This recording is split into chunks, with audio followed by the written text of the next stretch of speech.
اعوذ باللہ من الشیطان الرجیم بسم اللہ الرحمن الرحیم۔ سب ناظرین کو علم اسلام چینل میں خوش آمدید اور خلوص بھرا سلام۔ میرے پیارے عزیز دوستو، ان ویڈیوز کی تیاری اور ایڈیٹنگ میں انتہائی احتیاط کی جاتی ہے، پھر بھی انسان ہونے کے ناطے کسی آیت کا ترجمہ یا کسی حدیث کا ترجمہ غلط ہو جائے تو میں اللہ تعالیٰ سے معافی کا طلبگار ہوں۔ ناظرین سے گزارش ہے کہ اگر کوئی غلطی سامنے آئے تو کمنٹس میں مطلع فرمائیں۔ ناظرین محترم، آج کی ویڈیو ایک نہایت ہی اہم اور حساس مسئلے پر ہے: قادیانیت کا فتنہ اور ختم نبوت کا دفاع۔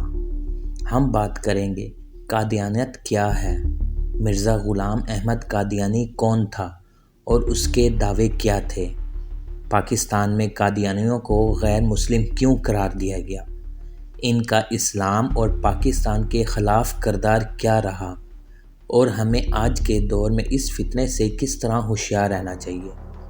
میرے پیارے عزیز دوستو، قادیانی فرقے کی بنیاد 19ویں صدی کے آخر میں برصغیر کے علاقے قادیان میں رکھی گئی۔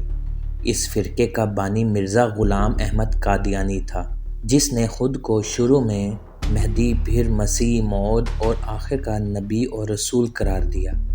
قادیانی کے جو بنیادی عقائد ہیں، ان میں مرزا غلام احمد کو نبی ماننا، ختم نبوت کا انکار کرنا، جہاد کو منسوخ قرار دینا، محمد صلی اللہ علیہ وآلہ وسلم کی شان میں گستاخانہ عبارات کرنا، مسلمانوں کو کافر قرار دینا۔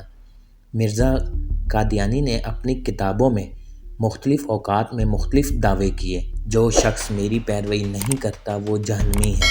اکابرین کی جدوجہد میں جو اہم شخصیت شامل تھی، ان کا نام آپ کو اپنی اس ویڈیو کے ذریعے بتاؤں گا: مولانا قاسم، مولانا ثناءاللہ، علامہ اقبال، مولانا مودودی اور مولانا مفتی شفیع۔ ان سب نے قادیانیت کو اسلام کے لیے خطرہ قرار دیا۔ علامہ اقبال نے فرمایا، قادیانیت انگریزوں کی سازش ہے جس کا مقصد مسلمانوں کو کمزور کرنا ہے۔ 1953 کی تحریک جو ختم نبوت کے نام سے شروع ہوئی تھی، قادیانیوں کے خلاف ملک گیر تحریک چلی۔ لاکھوں افراد سڑکوں پر آئے، سینکڑوں افراد شہید بھی ہوئے، مارشل لا نافذ ہوا، مگر حکومت نے مطالبات ماننے سے انکار کر دیا۔ جون 1974 میں ربوہ ریلوے اسٹیشن پر نیشنل میڈیکل کالج کے طلباء پر قادیانیوں نے حملہ کیا۔ اس واقعے سے ملک بھر میں احتجاج شروع ہوا۔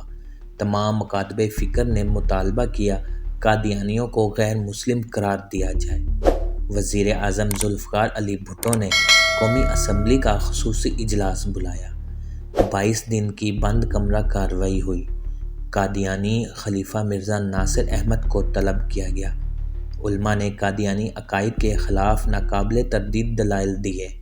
بالآخر 7 ستمبر 1974 کو قادیانیوں اور لاہوری گروپ کو آئینی طور پر غیر مسلم قرار دے دیا گیا۔ مساجد میں نعرے لگے، ختم نبوت زندہ باد۔ علماء، عوام اور میڈیا نے فیصلے کا خیر مقدم کیا۔ یہ پاکستان کی تاریخ کا سب سے بڑا مذہبی، آئینی اور عوامی فیصلہ تھا۔ مرزا قادیانی نے لکھا، میری ساری کتابیں انگریزی حکومت کی اطاعت پر ہیں۔ میں نے مسلمانوں کے دلوں سے جہاد نکال دیا۔ قادیانیوں کی ریاست کے خلاف سرگرمیاں بھی زور و شور سے جاری رہتی ہیں۔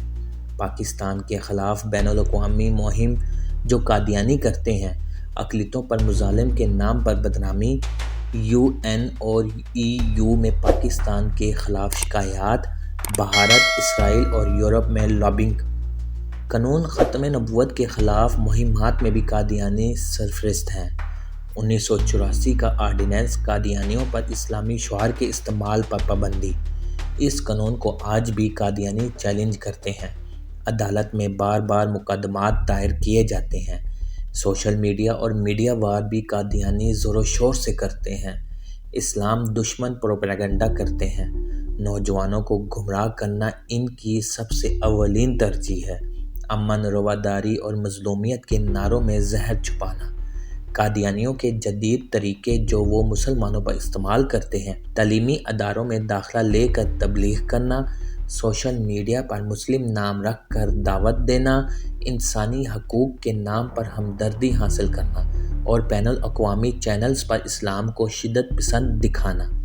ناظرین، میرا اس ویڈیو کا مقصد ہے کہ ہم اپنی آنے والی نئی نسل کو قادیانی فرقے کے متعلق بتائیں تاکہ وہ ان کے دھوکے میں نہ آئیں۔ ختم نبوت کے عقیدے کو سمجھنا اور پھیلانا چاہیے، قادیانی سازشوں سے نئی نسل کو آگاہ کرنا چاہیے، آئینی فیصلے کا دفاع کرنا چاہیے، علماء حق کا ساتھ دینا چاہیے، سوشل میڈیا پر قادیانی مواد کو رد کرنا چاہیے۔ ناظرین، میں آپ کو بتاتا چلوں کہ 1974 میں وزیر اعظم پاکستان ذوالفقار علی بھٹو کے دور میں احمدیوں، جن کو قادیانی بھی کہا جاتا ہے، کو غیر مسلم اقلیت قرار دے دیا گیا۔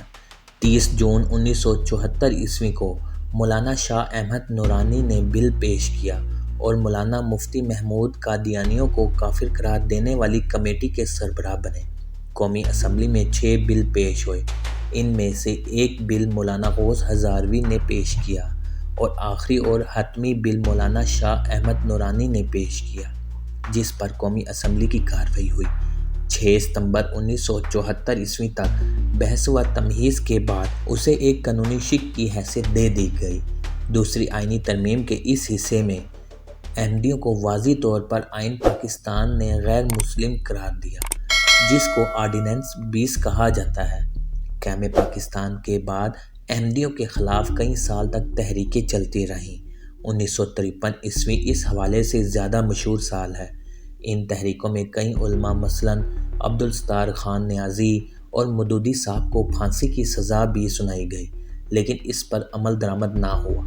آزاد کشمیر کی اسمبلی میں احمدی عقائد کے خلاف ایک قرارداد منظور ہو چکی تھی کہ پنجاب کے شہر ربوہ میں 29 مئی کو اسلامی جمعیت طلبہ پر قادیانیوں نے حملہ کر کے تشدد کیا، جس میں ان کے ناک، کان اور جسم کے اعضاء بے دردی سے علیحدہ کیے گئے، جسے سانحہ ربوہ کے نام سے یاد کیا جاتا ہے۔ اس واقعے کے بعد ملک بھر میں پریشانی کی ایک لہر دوڑ گئی۔ مولانا یوسف بنوری رحمۃ اللہ علیہ کی قیادت میں ایک تحریک شروع ہوئی، جس کا نام تحریک ختم نبوت صلی اللہ علیہ وآلہ وسلم 1974 ہے۔ مولانا شاہ احمد نورانی صدیقی نے قومی اسمبلی پاکستان میں 30 جون 1974 کو احمدیوں اور لاہوری گروہوں کے خلاف ایک قرارداد پیش کی کہ یہ لوگ مرزا غلام احمد قادیانی کو نبی مانتے ہیں، جبکہ حضرت محمد صلی اللہ علیہ وآلہ وسلم آخری نبی اور رسول ہیں۔ لہٰذا اس باطل عقیدے کی بنا پر احمدیوں کو غیر مسلم اقلیت قرار دیا جائے۔ اس تحریک میں سب مکاتب فکر کے علماء شامل تھے۔ مجاہد ختم نبوت مولانا شاہ احمد نورانی صدیقی رحمۃ اللہ علیہ کو قادیانیوں کو کافر قرار دینے میں اہم کردار ادا کیا۔ ان کا نام قادیانیوں کو کافر قرار دینے میں پہلے نمبر پر ہے۔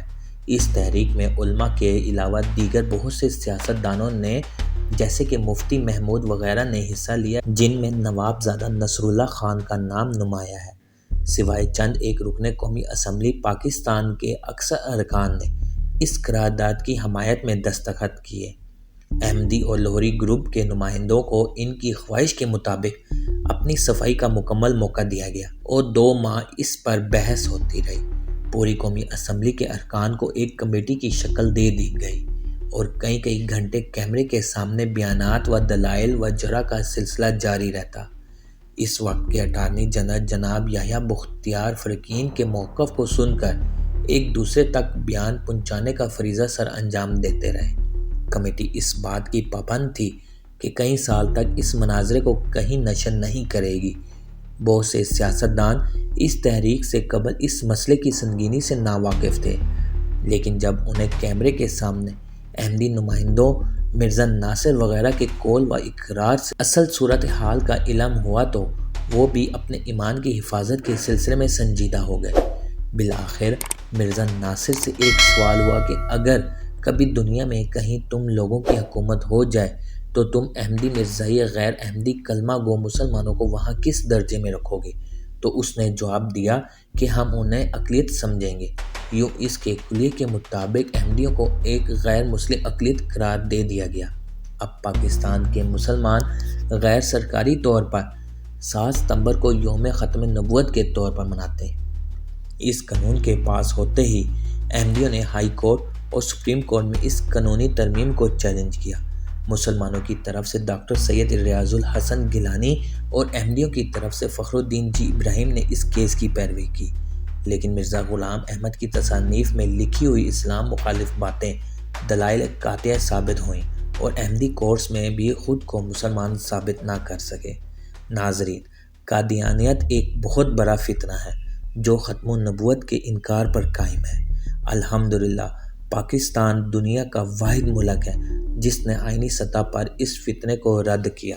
ہمیں چاہیے کہ ختم نبوت کے محافظ بنیں، مرزا قادیانی کے جھوٹے عقائد کو بے نقاب کریں، نوجوان نسل کو اسلام کی اصل تعلیمات سے روشناس کرائیں اور اس سازش کے خلاف متحد ہو جائیں۔ اگر آپ ختم نبوت کے سپاہی ہیں تو اس ویڈیو کو ضرور شیئر کریں، کمنٹ کریں ختم نبوت زندہ باد اور سبسکرائب کریں تاکہ آپ تک مزید تاریخی، اسلامی اور عقیدے پر مبنی ویڈیوز پہنچتی رہیں۔ اللہ حافظ۔